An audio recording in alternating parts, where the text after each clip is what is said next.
Marami yan pero wala mang anghang yan. Salamat. Ulam natin guys for today's video.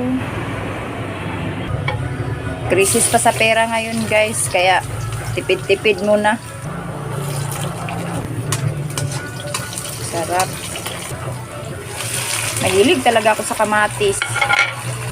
Kaya siguro hindi ako tumataba kasi kamatis ako ng kamatis. Saba sardines. Saba sardines. Baka naman. Guys, ilunod na natin yung buko. Haluin. Lagyan natin ng paminta. Patis. Halo ulit. Sili, lagay na natin. Takpan natin ng 20 minutes. So, ayan na guys. Ginawa ko lang siyang 10 minutes para may ngunguyain pa ako.